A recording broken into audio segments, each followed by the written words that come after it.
Baik, Assalamualaikum warahmatullahi wabarakatuh. Selamat sore dan salam sejahtera bagi kita semua.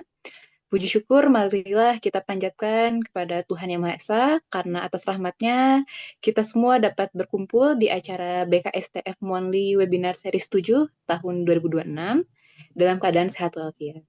Perkenalkan, saya Sania Argiliana. Di sini saya akan bertugas sebagai MC pada hari ini. Mungkin untuk membuka kegiatan acara secara resmi, marilah kita simak sambutan dari Ketua BKSTF, yaitu Ibu Estianti Ekawati. Waktu dan tempat saya persilakan kepada Ibu. Baik, terima kasih Mbak Shania atas pembukaannya dan Assalamualaikum warahmatullahi wabarakatuh. Waalaikumsalam. Salam sejahtera untuk kita semua. Terima kasih Bapak-bapak, Ibu-ibu, teman-teman semua yang sudah bergabung pada acara webinar monthly webinar series BKSTF yang saat ini sudah memasuki series ke-7 gitu. Senang sekali juga pada siang hari ini kita sudah bergabung dengan pembicara utama kita yaitu Kak Atindrio Pak Kusumo Pasmoso Suryo. Selamat em, siang atau jam berapa ini di tempatnya Selamat Mas pagi, Bu. Atin? Masih jam 11 Selamat pagi di sini. pagi. Oke, 11 pagi. Terima kasih sudah bergabung dan semoga sehat-sehat, lancar seluruh Sama-sama. kegiatan ya. Terima kasih. Senang sekali bisa bersilaturahmi kembali. Dan pada sore ini juga bergabung dengan kita Ketua BKTF PII Pak Suyanto. Terima kasih Selamat banyak. datang Pak Suyanto. Terima kasih atas kehadirannya dan dengan senang hati kami juga menyampaikan bahwa mungkin nanti kita juga akan bekerja sama nih dengan BKTF PII ya untuk menjalankan webinar ini secara berkelanjutan. Nah, teman-teman, bapak-bapak, ibu-ibu semua, ini energi terbarukan itu merupakan keniscayaan bagi masa depan kita karena itu sudah waktunya ya dari sekarang kita menyiapkan diri dan memanfaatkan seluruh sumber daya yang ada. Nah, sumber daya angin ini merupakan salah satu yang masih perlu banyak digali potensinya ya karena Indonesia ini merupakan negara kepulauan yang walaupun kalau di Global Atlas itu masih sedikit lebih rendah ya dibanding kecepatan anginnya dibanding bagian-bagian lain di dunia. Tapi mungkin dengan penggalian teknologi lebih lanjut ya kita bisa menghasilkan terobosan-terobosan baru. Jadi mudah-mudahan melalui webinar ini kita semua bisa menggain insight dan wisdom ya untuk kita semua menyongsong era energi terbarukan ya di masa datang. Nah, untuk selanjutnya kami juga mengundang mungkin sepatah dua patah kata dari Pak Suyanto selaku Ketua BKTFPII. Kami persilahkan, Pak. Baik, terima kasih. Bismillahirrahmanirrahim. Assalamualaikum warahmatullahi wabarakatuh. Selamat sore dan salam sejahtera. Yang terhormat Bu Esti, Ketua BKSTF. Terima kasih banyak. Dan Pak Antindrio Pamul Suryo. Makasih ini dari dan yang hadir, terutama untuk admin juga, Mbak Sania dan tim.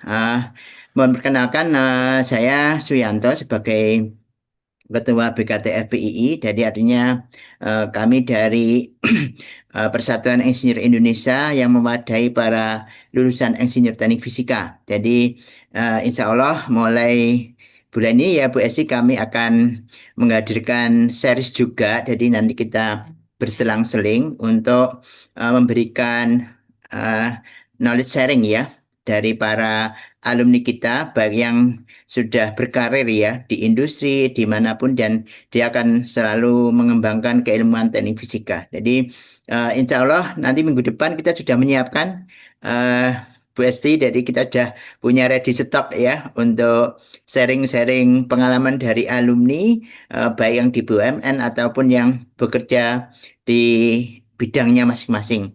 Insya Allah kami akan support selalu dan kita akan bekerja bersama-sama antara BKSTF dan BKTFPI. Mungkin itu saja dan monggo nanti kami akan share juga ada webinar dan kita saling mengisi. Insya Allah minggu depan kita ada webinar lagi. Mungkin itu saja Bu Esti, saya terima kasih banyak diberi waktu untuk Ya, menyampaikan sepatah dua patah kata. Terima kasih. ya. Wassalamualaikum warahmatullahi wabarakatuh. Waalaikumsalam warahmatullahi wabarakatuh. Terima kasih Pak Sianto. Sama-sama. Baik, teman-teman sekalian, saya kembalikan kepada pembawa acara Mbak Sania. Baik, terima kasih pada Bu Esti beserta Pak Suyanto. Sebelum memasuki sesi materi, mari kita lakukan sesi foto bersama terlebih dahulu. Maka dari itu, kepada seluruh peserta dipersilakan untuk menyalakan kameranya.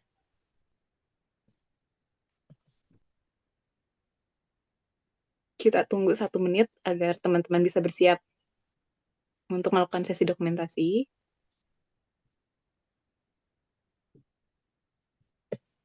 Oke.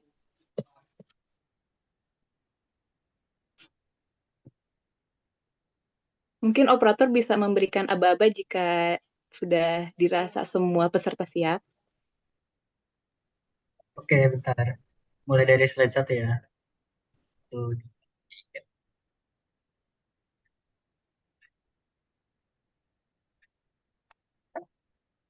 Slide 2.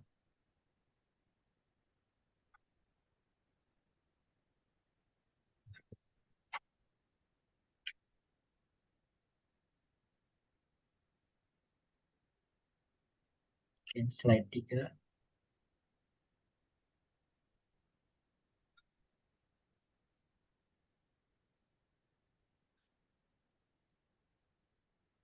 Dan slide terakhir.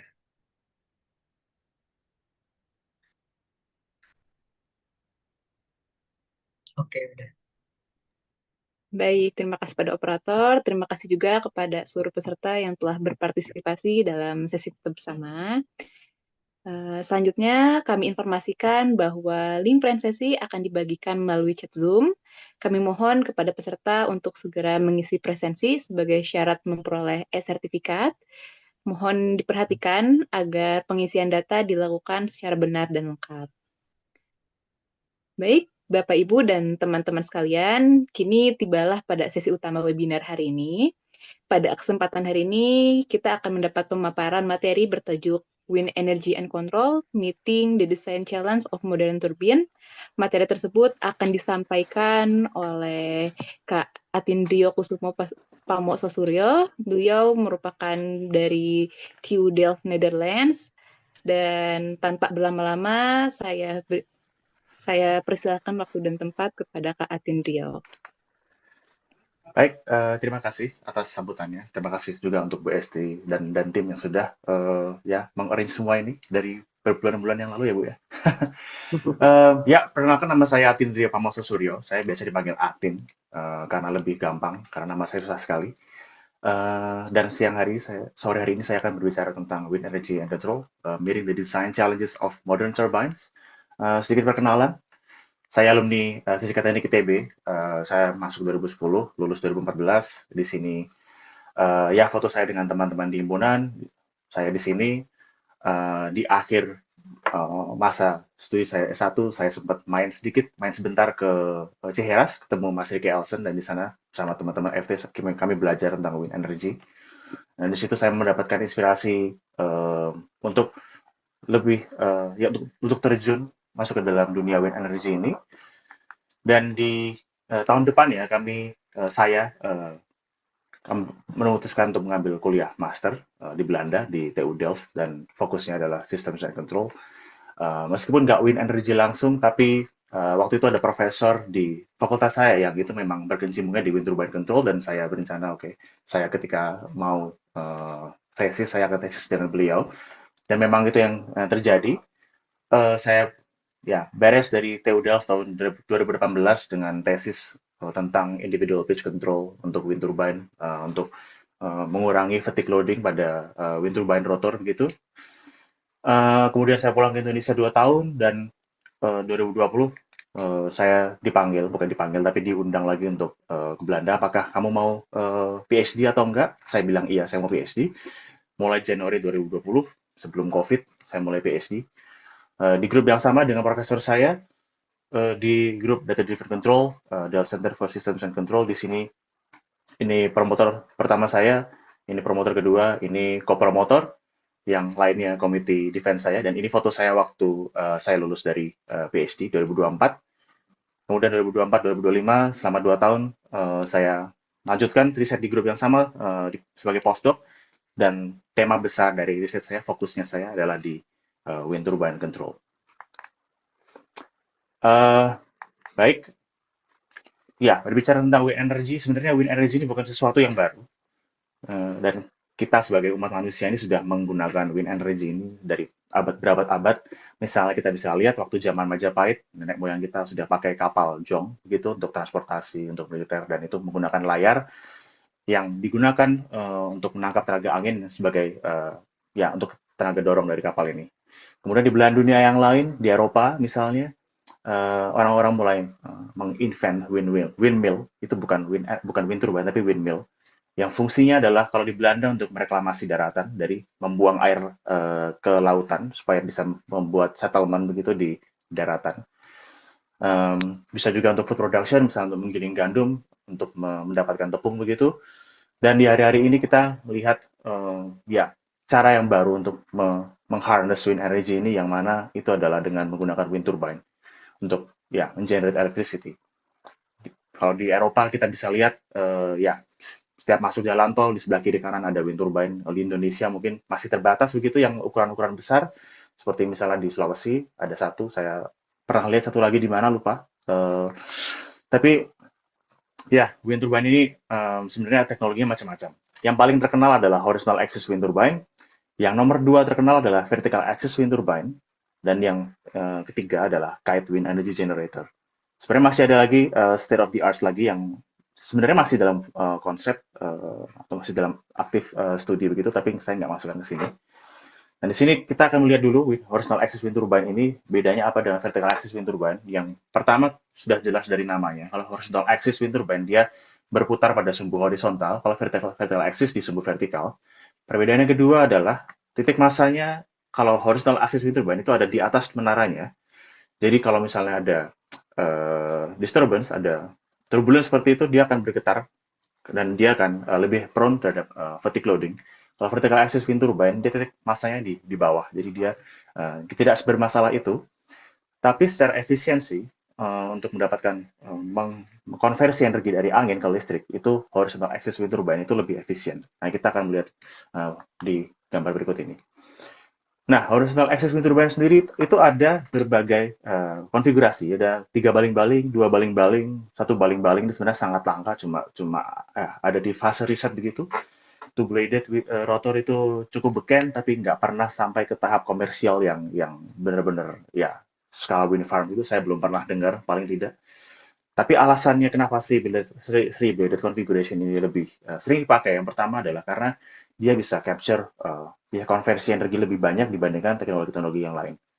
Ini bisa kita lihat kalau sumbu Y itu artinya semakin ke atas semakin efisien. Tapi ada juga sumbu X di mana itu ya hubungannya dengan tip speed ratio. Nanti kita akan bahas lagi apa itu tip speed ratio.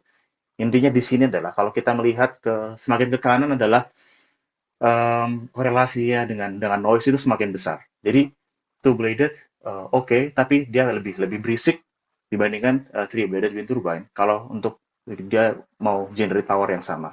Jadi optimalnya adalah di tengah dan three-bladed rotor yang dipilih. Nah, vertical axis wind turbine di bawahnya lagi karena cara dia mendapatkan generasi listrik dari angin adalah dia harus memutar baling-balingnya di sumbu vertikal. Ketika angin datang dari arah utara misalnya, baling-baling pertama akan ada di utara, tapi anginnya akan melewati baling-baling pertama dan baling-baling kedua ini akan mendapatkan angin yang lebih pelan. Jadi dia nggak akan berputar mendapatkan torque yang lebih besar daripada yang di depan. Jadi dia kurang efisien. Alasan berikutnya adalah kenapa three-bladed wind turbine, kenapa nggak 4 atau 5-bladed. Alasannya adalah secara cost dia lebih murah. Bayangkan aja manufacture wind turbine sebesar itu. Ini orang untuk skala, untuk bayangan saja seberapa besar baling-baling ini. Kemudian untuk transportasi, untuk baling-baling sebesar ini itu truknya bukan truk yang biasa, harus ya di custom sedemikian rupa sehingga dia bisa mentransport baling-baling seperti ini, belum juga menaranya. Dan juga maintenance. Kalau misalnya kita punya wind turbine dengan baling-baling 5 misalnya, dan sebesar ini, kita akan butuh ya, mendatangkan teknisi untuk satu wind turbine 5 kali mungkin untuk merawat baling-baling itu dalam setahun. Nah, alasan ketiga, ya wind turbine model seperti ini itu lebih mudah untuk lebih mudah untuk di upscale. Dia akan lebih mudah untuk menaranya kita bisa bikin lebih tinggi untuk mencapai ketinggian di mana angin itu lebih kencang, dan karena dia punya penara yang lebih tinggi, rotor itu bisa dibuat lebih besar. Kalau rotor lebih besar artinya tenaga angin yang bisa di-generate, bisa di harness itu lebih banyak daripada yang baling-balingnya atau rotor-rotornya lebih kecil. Kemudian kita masuk ke anatomi dari wind turbine. Wind turbine itu kalau kita lihat secara garis besarnya, secara bird view, itu strukturnya adalah sebagai berikut. Ada menara, tower, yang model seperti ini namanya monopile. Ini paling sering dipakai. Dan ada bagian yang berputar. Yang berputar ini bagiannya yang pertama adalah baling-baling. Kita punya 3 baling-baling, dan 3 baling-baling ini bertemu di satu titik, disatukan oleh struktur yang namanya hub. Dan hub dan baling-baling ini atau blade ini dia dinamakan rotor karena dia yang berputar di sisi aerodinamiknya. Dan di belakang dari rotor ini ada nacelle yang mana isinya adalah seperti berikut ini. Jadi rotor ini akan berputar karena ada angin, dia akan memutar shaft, dan ini putarannya akan rendah, misalnya 10 RPM atau 12 RPM gitu. Itu kurang untuk men-generate electricity, jadi ada gearbox yang dipakai untuk menaikkan kecepatan dari putaran tersebut, misalnya 97, 95 begitu, dan di belakang ini akan lebih cepat putarannya, high speed shaft. Nah, high speed shaft ini akan berkoneksi dengan generator, dan di generator ini listrik itu dihasilkan dan akan disalurkan ke grid. Nah, di sini juga ada sensor anemometer, itu semua orang tahu, sensor yang untuk membaca kecepatan angin. Wind vane itu sensor yang dipakai untuk mencari tahu arah angin ini di mana. Misalnya anginnya dari arah utara dan kebetulan wind turbine ini sedang menghadap ke timur, maka wind vane ini akan dipakai sebagai sensor yang dipakai untuk mengaktuasi yaw motor untuk memutar nacelle ini supaya menghadap ke arah di mana angin itu bertiup. Jadi itu aktuator pertama. Aktuator kedua adalah ada pitch motor di sini di dalam hub ini, dan fungsinya adalah ketika kita ingin misalnya anginnya bertiup, kita mau membatasi kecepatan dari rotor, maka pitch motor ini akan kita pakai untuk memanipulasi pitch angle dari rotor ini. Bisa juga dipakai untuk aerodynamic brake misalnya, supaya rotor tidak berputar. Misalnya kita mau maintenance gitu, kita akan putar baling-balingnya ke arah 90 derajat, jadi dia nggak akan berputar sama sekali rotornya. Nah, bagian dari nacelle ini yang berputar ini kita biasanya sebut drivetrain di dunia dynamics dan control. Nanti kita akan bahas lebih lanjut. Nah, sekarang bagaimana wind turbine ini meng-generate listrik? Jadi kita asumsikan kita punya angin, arahnya perpendicular, tegak lurus terhadap rotor atau wind turbine ini. Ini ada rotor axis-nya. Dan kalau angin itu bertiup, nah kita bisa lihat misalnya ada di satu baling-baling ini. Di baling-baling ini ada yang namanya airfoil. Nah, airfoil ini akan menerima angin, dan angin ini akan berpencar begitu menjadi 2. Yang angin pertama adalah ada angin yang lebih cepat atau faster air, yang di bawahnya slower air. Dan long story short, itu ada perbedaan pressure, yang atas pressure lebih rendah, yang di bawah lebih tinggi begitu. Dan perbedaan pressure ini akan menghasilkan gaya angkat atau lift. Nah, tadi saya sudah bilang ada pitch actuator. Pitch actuator itu fungsinya adalah kalau kita mau memanipulasi lift atau drag force dari airfoil ini. Jadi seperti ini kita bisa angkat airfoilnya, misalnya ada angin dari arah depan dan dia akan men-generate lift dan drag. Tapi kalau kita mau desain wind turbine, kita biasanya cari angle di mana liftnya ini paling tinggi. Karena kalau dragnya terlalu banyak bisa jadi stall. Ya, karena ada lift di airfoil ini, atau sebenarnya di sepanjang baling-baling ini, 3 baling-baling ini akan berputar bersamaan, dia akan men-generate aerodynamic torque. Dan putarannya biasanya, desain paling mainstream adalah berputarnya secara clockwise, dan dia akan berputar clockwise. Jadi desain ini namanya Danish turbine atau Danish design, karena di-invent oleh orang-orang Denmark. Nah, berikutnya kita melihat secara zoom out, apa yang terjadi dengan udara di sekeliling wind turbine ini.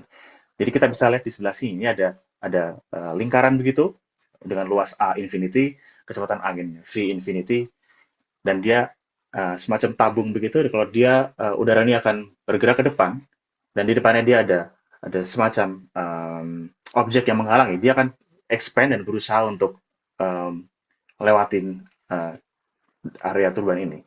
Dan di sini karena areanya lebih luas, maka udaranya akan expand dan anginnya akan lebih lambat.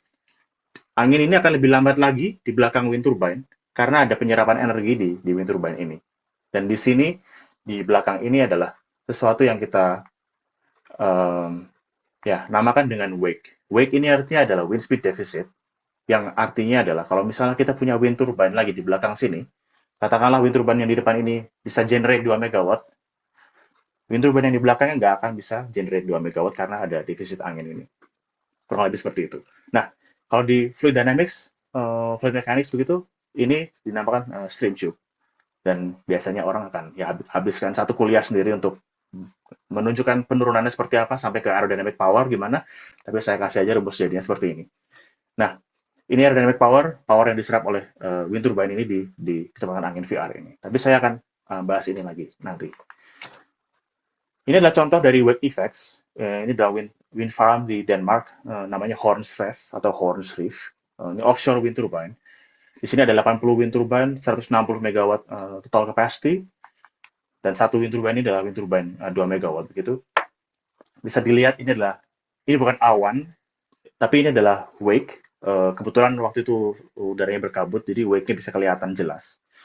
Katakanlah anginnya bertiup kencang, wind turbine yang paling depan bisa generate 2 megawatt, tapi karena ada wake effect, wind turbine di belakangnya nggak akan bisa sampai 2 megawatt mungkin, apalagi yang di belakangnya lagi. Jadi kalau misalnya kita akumulasikan energi yang didapatkan oleh 3 wind turbine ini, maka kita akan nggak bisa dapat 6 megawatt. Nah, kembali lagi ke sini. Tadi saya sudah tunjukkan rumus aerodynamic power itu apa. Banyak simbol di sini, tapi intinya adalah bagian dari pertama ini adalah dia available wind power di dalam rotor area ini. Jadi di dalam rotor area ini sebenarnya bisa ada power sebanyak ini. Tapi karena wind turbine itu ada limitnya, dan limit ini juga tergantung setiap turbine itu punya karakteristik masing-masing. Maka ada namanya CP. Ini bisa dianggap sebagai diskon gitu ya. Kalau misalnya kita punya 100% energi, karena ada CP ini cuma bisa maksimal 0,59 atau 59%. Ini namanya batch limit. Dan CP ini sebenarnya bisa dimanipulasi berdasarkan dua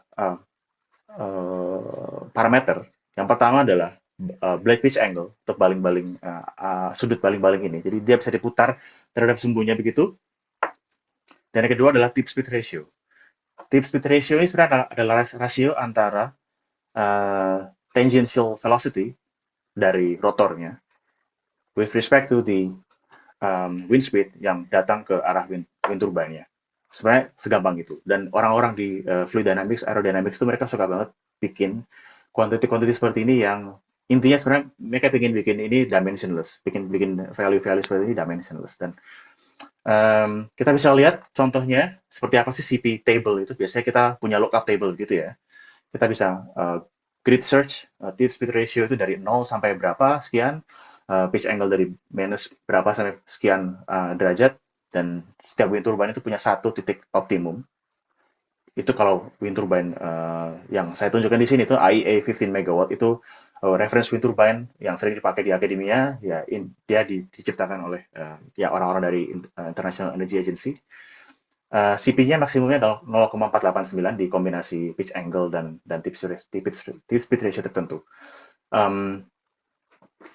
Dan ini sebenarnya sebuah bukit gitu ya kalau misalnya kita bisa secara 3 dimensi. Jadi dia sebenarnya ada satu puncak yang bisa wind turbine itu diusahakan untuk sampai di situ ketika beroperasi. Nah, power yang di-generate dari wind turbine itu sebenarnya cuma fraction aja dari aerodynamic power yang didapatkan dari rotor. Dan itu adalah diskon yang lain lagi. Jadi ada namanya generator efficiency. Biasanya 0,94, 0,95 gitu ya dari aerodynamic power. Nah, ini dikonversi di bagian generator dari wind turbine. Dan karena kita udah punya dua quantity ini, aerodynamic power, di generator power, kita bisa melihat dynamics-nya wind turbine itu seperti apa, terutama di bagian dari drivetrain-nya. Nah, tadi kita sudah lihat aerodynamic power, sudah lihat generator power. Sebenarnya kalau kita bagi semuanya dengan speed, dengan rotational speed, omega R, omega G, atau kecepatan di bagian belakang, kita sebenarnya bisa dapat dynamics yang dalam terms torque. Jadi ini biasanya saya bilang ini power balance karena dia pakai term power, di sini adalah torque balance karena dia pakai term torque.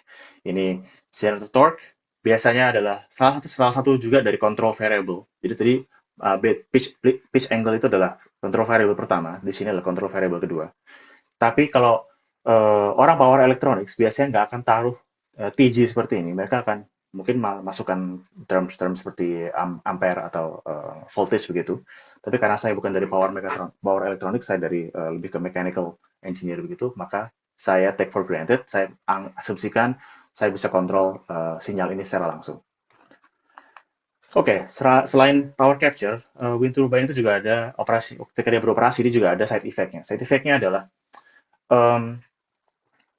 dia akan mengalami thrust force, salah satunya.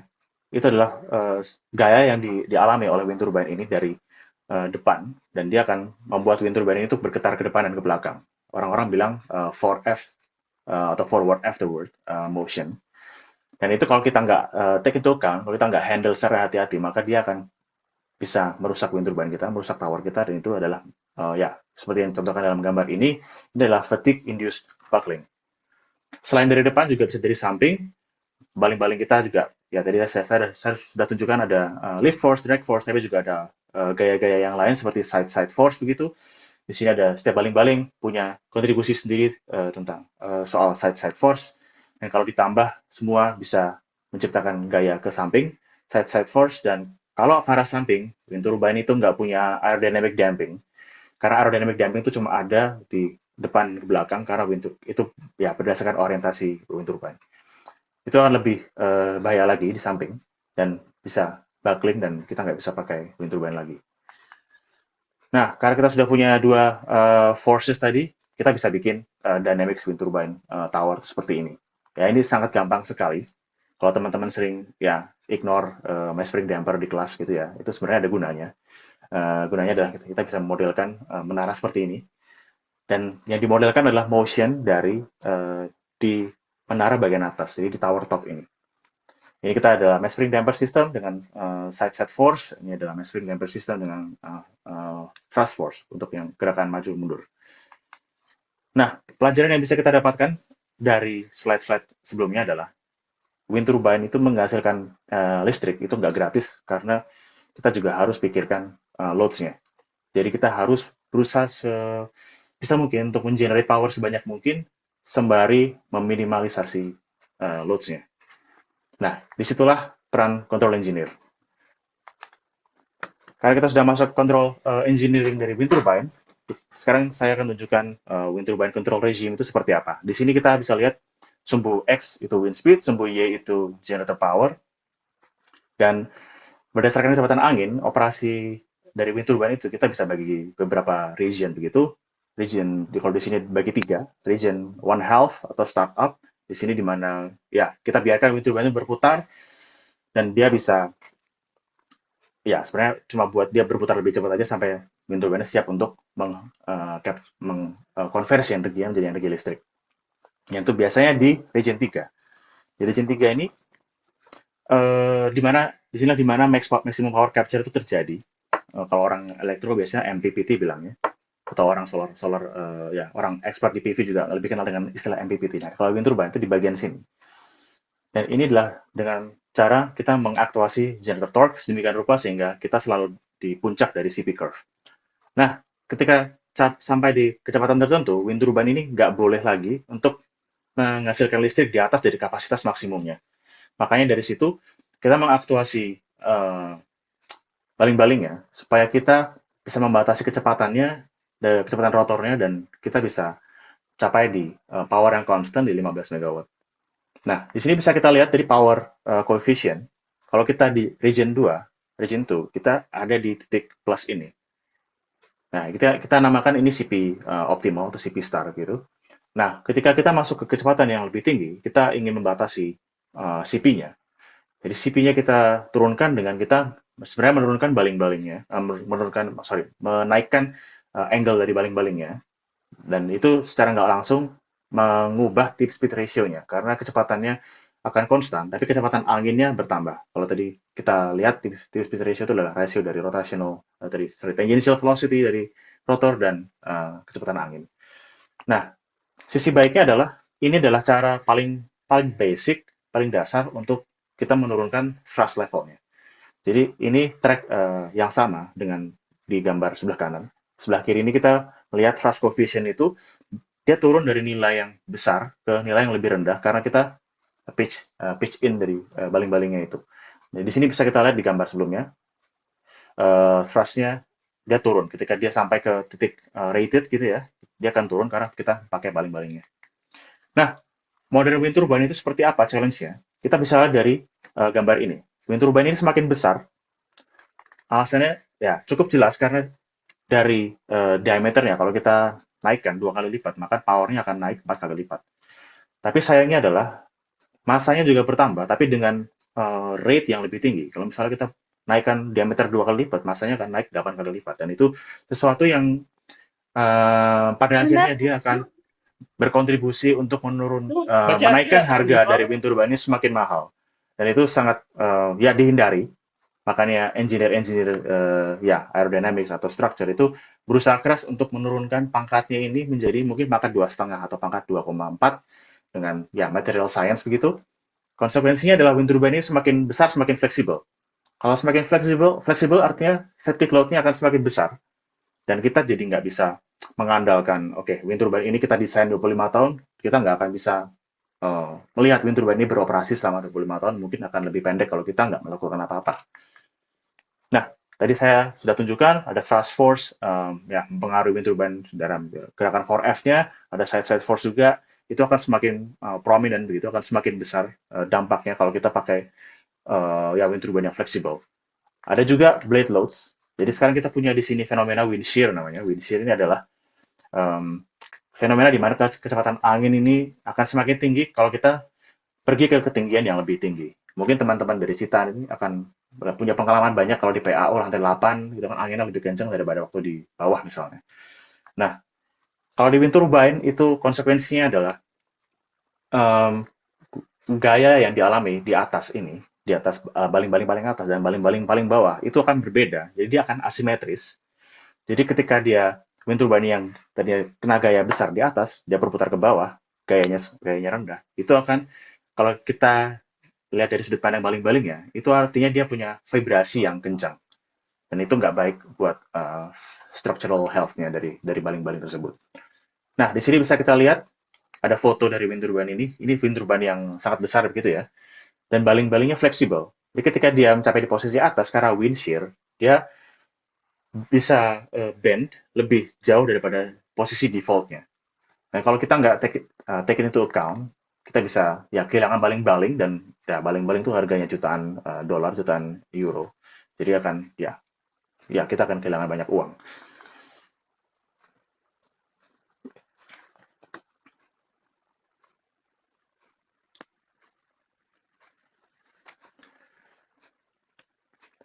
Nah, video yang barusan juga menunjukkan contoh ketika kita nggak benar-benar perhatikan fatigue loading dari wind turbine. Ini kejadian nyata di Jerman beberapa tahun yang lalu, karena menaranya ada buckling, di tengah-tengah dia sedang beroperasi begitu. Jadi, ya, peran control engineer semakin besar di sini. Nah, beberapa tahun ke belakang, saya ya melakukan berbagai macam riset begitu dengan grup saya. Nggak semuanya bisa saya sebutin di sini, karena keterbatasan waktu. Tapi kalau saya bisa pecah menjadi 3, saya waktu itu melakukan 3 hal. Yang pertama, wind turbine load control.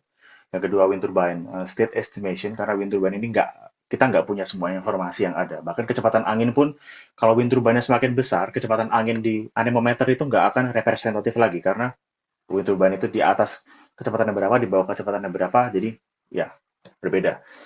Dan ada juga wind turbine control for wind farms. Ini sebenarnya saya pengen banget presentasi nambahin ini, tapi saya nggak ada waktu. Mungkin di lain kesempatan. Tapi kita akan lihat satu-satu dari yang saya kasih bold ini. Saya cuma akan kasih 3 contoh. Nah, yang pertama adalah CEMPC for side tower damping. Ini riset saya bersama Vestas waktu tahun 2022. CEMPC adalah kepanjangan dari Convex Economic Model Predictive Control. Model predictive control itu sebenarnya adalah metode kontrol yang paling beken setelah PID kalau di dunia control engineering. Dan model predictive control itu artinya apa? Dia adalah model based control method, artinya kita harus punya model dari wind turbine-nya. Dia adalah optimization based method, artinya kita harus set up problem, optimization problem, yang mana itu itu punya objective function dan juga dari constraint dari sistemnya. Dan ini adalah dia bisa take to account constraint dari wind turbine yang misalnya actuation-nya dia cuma bisa secepat apa dan segala macam. Dan dia secara langsung dia bisa handle multi variable system dan dia bisa address multi objective trade-off tuning dengan gampang. Misalnya kita punya objektif, kita mau maximize power, tapi kita mau minimize tower vibration. Nah, kita bisa lakukan itu trade-off-nya dengan langsung dan dengan gampang. Nah, ekonomiknya artinya adalah kita mau optimize economic objective dari sistem kita secara lebih langsung. Ini maksudnya adalah dibandingkan dengan reference tracking. Kalau di dunia kontrol itu kita ngomongin reference tracking, artinya kita sudah punya set dari reference yang mana kita mau sistem kita track ke situ. Tapi ini sebenarnya adalah nilai yang di-compute secara offline. Dan kita asumsikan, ini punya nilai ekonomik yang lebih. Tapi ini sebenarnya adalah proxy dari real economic objective tersebut. Nah, kalau di sini misalnya kita bisa masukkan term, kita mau masukkan power optimization, power maximization, atau fatigue reduction, atau actuation balancing gitu di dalam objektifnya secara langsung. Convex di sini adalah itu adalah istilah yang paling gampangnya kalau kita punya problem, dan problem itu kita bisa petakan. Kalau problem itu adalah kita bisa melihat ada satu bukit di area problem itu, artinya itu adalah optimal solution. Tapi kalau kita punya berbagai macam banyak bukit, artinya problem itu dia punya optimal solution yang banyak, jadi itu nggak convex, karena dia bisa ketika kita optimize, dia bisa jatuh atau sebenarnya terjun ke bukit yang sebenarnya bukan paling tinggi, yang sebenarnya kita kejar. Nah, kalau convex, kita bisa jamin kita akan ketemu globally optimal solution. Nah, karena dia globally optimal, numerical solvers yang available, yang highly efficient, dan bisa kita pave way for real-time implementation. Jadi itu sangat berguna untuk wind turbine deployment. Nah, contohnya adalah untuk side tower damping. Jadi kita mengukur kecepatan atau akselerasi dari tower, dari menara ini di arah sisi kiri dan kanan.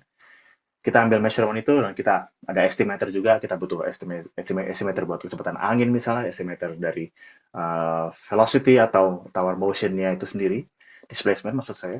Dan di situ kita bisa generate control actions yang itu optimal. Dan ini akan dilakukan terus-menerus dengan mekanisme yang dinamakan receding horizon. Nah, contohnya adalah hasil simulasi berikut. Saya menggunakan wind turbine yang berukuran 5 MW dengan kecepatan angin 16 meter per second. Jadi sudah di rated speed gitu. Dan ada turbulence di sini 14%. Di sini kita bisa lihat ini kurang lebih adalah momen yang dialami oleh menara itu dari sisi kiri dan kanan. Kalau kita nggak pakai dampingnya, dia akan besar getarannya gitu, warna abu-abu gitu. Kalau kita pakai dampingnya, kita akan bisa bergetar lebih pelan lagi. Dan di sebelah kanan kita bisa lihat 3 baling-baling dan mereka masing-masing teraktuasi untuk mengurangi damping dari menara itu. Dan di sini adalah power spectral density.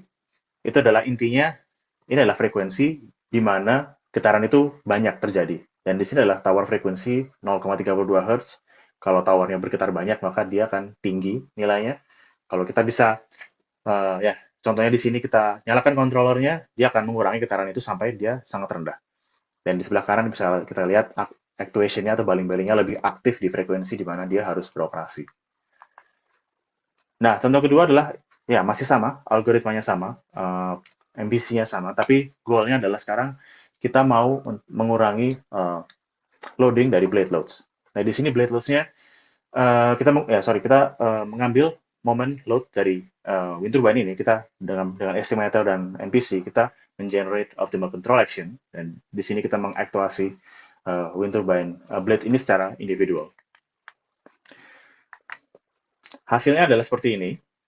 Banyak yang kita lihat di sini, tapi intinya adalah baris pertama adalah ini adalah blade out of plane bending moment. Jadi bending moment yang gerakannya ke depan dan ke belakang dari rotor plane area. Nah, ini adalah low speed shaft. Jadi di dalam nacelle ada low speed shaft, tadi saya sudah tunjukkan, itu adalah load-nya juga berkurang. Dan ada yaw bearing moment, jadi kayak wind turbine itu dia bisa yawing juga, rotor itu bisa bikin yaw moment juga. Dan kalau kita pakai IPC, pakai CEMPC, kita bisa kurangin yaw moment itu. Dan di sini adalah hasil dari aktuasi yang kita pakai. Intinya adalah kita punya comparable load reduction performance with baseline IPC. Tapi di sini PR-nya adalah, karena ini state of the art, masih banyak PR. PR-nya di sini adalah higher actuation cost itu harus kita bayar ketika kita pergi ke di turbulence yang lebih tinggi. Jadi kolom pertama adalah turbulence rendah, makin ke kanan kalau turbulence makin tinggi. Jadi ini sesuatu yang masih buat future study. Nah, yang ketiga adalah Kalman filter untuk periodic load estimation. Nah, ini adalah problem yang unik.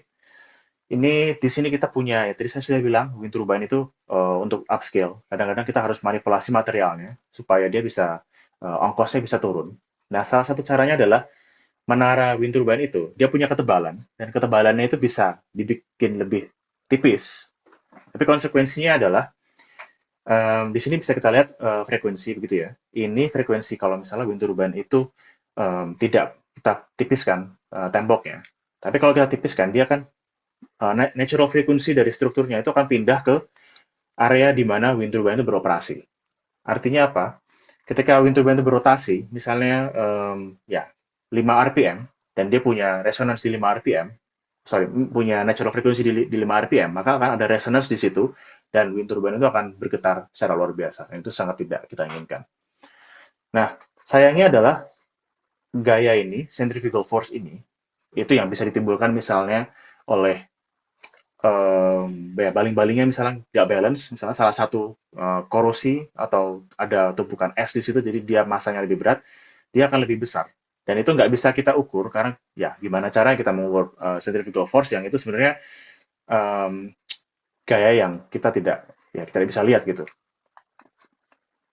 Nah, caranya adalah di sini saya propose, kita ganti modelnya. Modelnya tadi kan biasanya second order mass spring damper system, dan di sebelah kanannya karena gayanya itu periodik, maka kita harus kita buat gaya side to side yang itu ada fungsi sinusoidalnya, dan itu fungsi dari azimuth dari rotornya.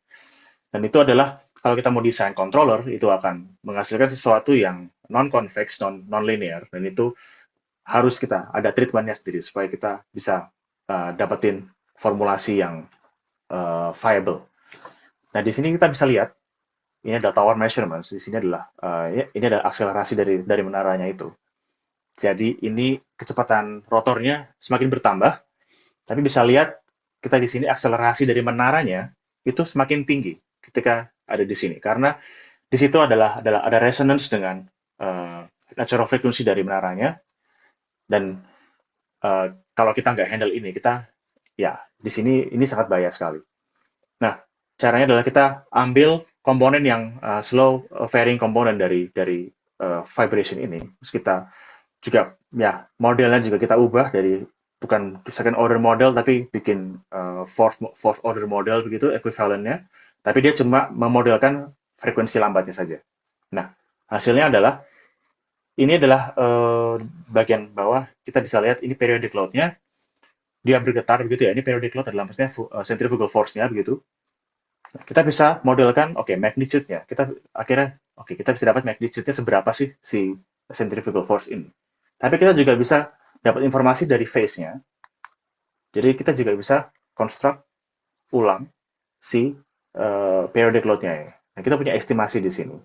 Dan estimasi itu ya sangat sangat kalau perfect bagus, tapi ini pun sudah cukup untuk desain berikutnya.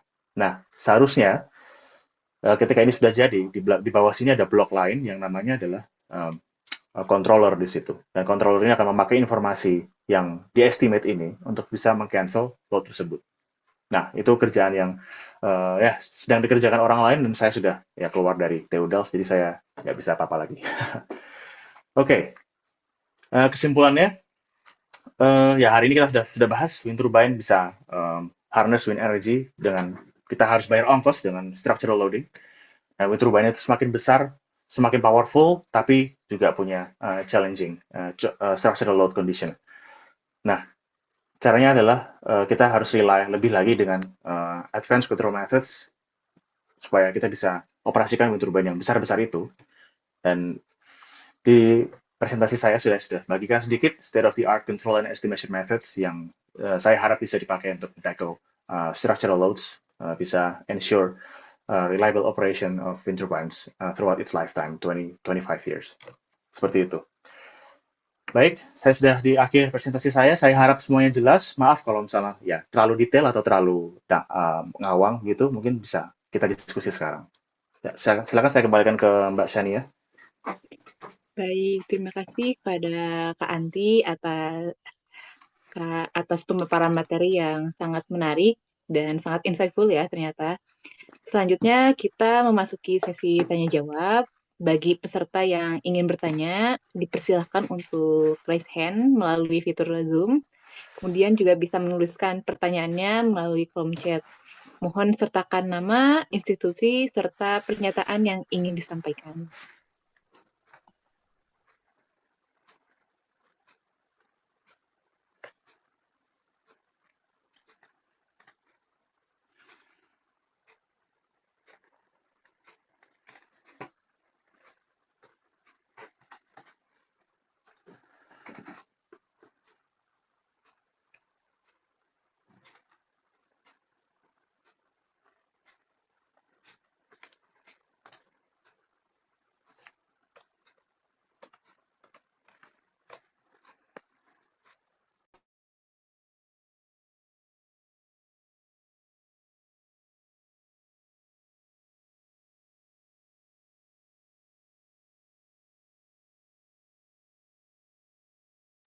Baik, kepada Kak Syaki, boleh untuk on mic, silahkan. Oke, terima kasih Bu Sania untuk kesempatannya dan terima kasih Pak Atin untuk presentasinya yang sangat insightful. Pertanyaan saya ini terkait untuk perancangan sebuah wind farm sendiri, Pak.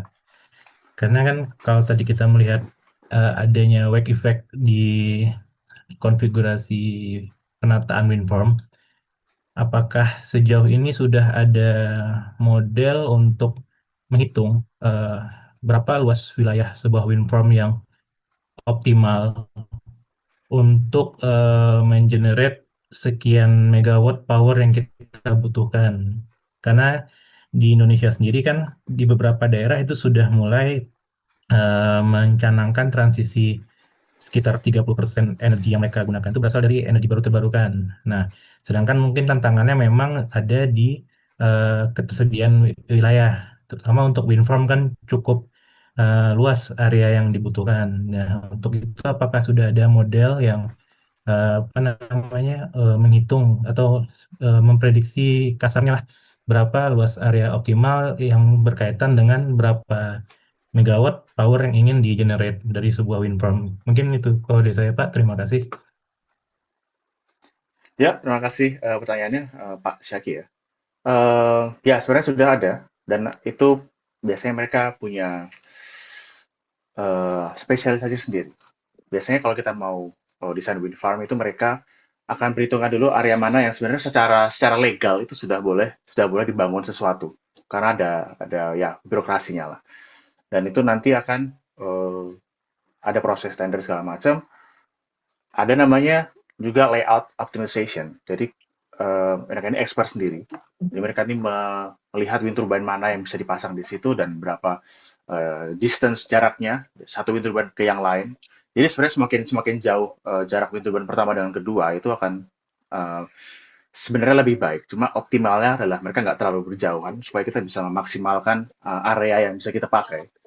Tapi mereka ini lebih fokus dan mereka punya tools-nya sendiri, ada optimizer-nya sendiri begitu untuk menghitung seberapa bagus, seberapa tepat topologinya dan dengan target maksimal powernya lebih maksimal di situ. Nah kalau saya bukan expert di situ, jadi saya nggak bisa lebih jauh dari situ. Baik, terima kasih Pak untuk jawabannya. Ya, sama-sama. Baik, terima kasih. Selanjutnya ada Kak Krisna yang sudah raise hand. Mungkin Kak Krisna boleh open mic untuk menyampaikan pertanyaannya. Halo, apa kedengaran? Oke, saya mau tanya Mas. Ini menarik, tapi kebaikan kontrolnya untuk horizontal wind Wind turbine. turbine. Ya. Saya mau tahu apakah seperti kontrol sistem ini juga ada untuk vertical axis wind turbine untuk memaksimalkan output mereka semenjak mereka Ya. lebih bagus untuk lower wind Ya, speed. ya, pertanyaannya bagus sekali. Sebenarnya teknologi horizontal axis dan vertical axis wind turbine ini sudah ada sejak lama ya, jadi sejak mungkin 20-30 tahun yang lalu. Dan bersamaan dengan perkembangan horizontal axis, vertical axis juga berkembang sebenarnya. Dan mereka juga punya desain controller yang mereka pakai. Cuma vertical axis sendiri itu mereka desainnya macam-macam. Jadi ada yang namanya Darius lah, Savonius, ada yang misalnya baling-balingnya bisa diaktuasi atau enggak, itu mempengaruhi kontrol problemnya se-complicated apa. Dan kalau saya sendiri, saya juga pernah, bukan desain controller, tapi desain wind speed estimator buat vertical axis, dan itu beda sekali problemnya dengan horizontal axis, karena ya fenomena fisik yang sudah saya sebutin tadi. Tapi kalau pertanyaan apakah ada kontrolnya atau enggak, ada. Bahkan yang kait power sendiri, itu juga ada. Sorry, gimana? Aktuatornya juga dalam hal pitch dari baling-balingnya. Ya, ada yang baling-balingnya bisa di pitch begitu, ada yang enggak. Ya, wind turbine juga sama. Kalau wind turbine yang skala kecil, biasanya pitch-nya nggak bisa diapa-apain. Ya, dan ada juga generator torque di bawah. Itu sih yang saya tahu. Di TU Delft juga ada, di lab ada juga yang pakai vertical axis, tapi saya nggak pernah involved dengan orang-orang ini. Oke.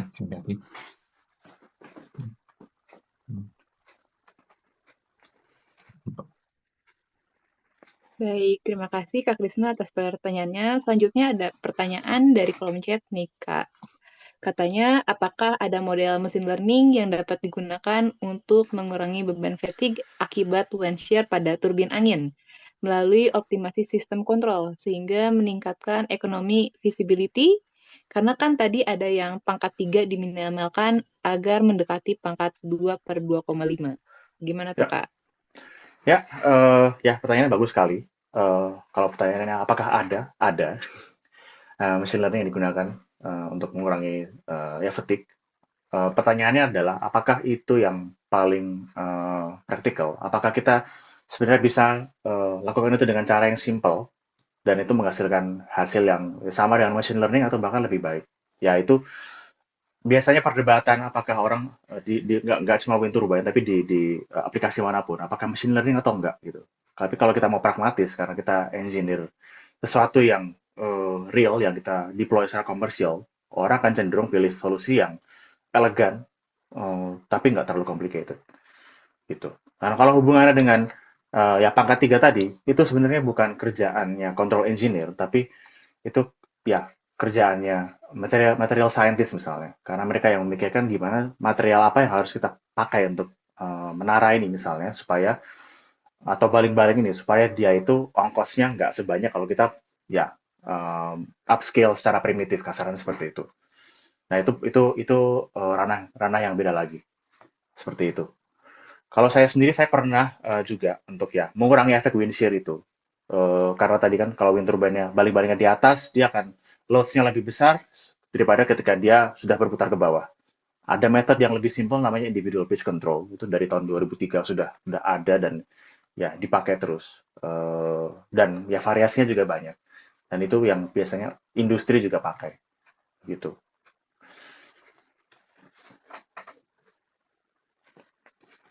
Baik, terima kasih. Apakah ada lagi yang mau bertanya? Ya, kalau begitu kita tunggu sebentar.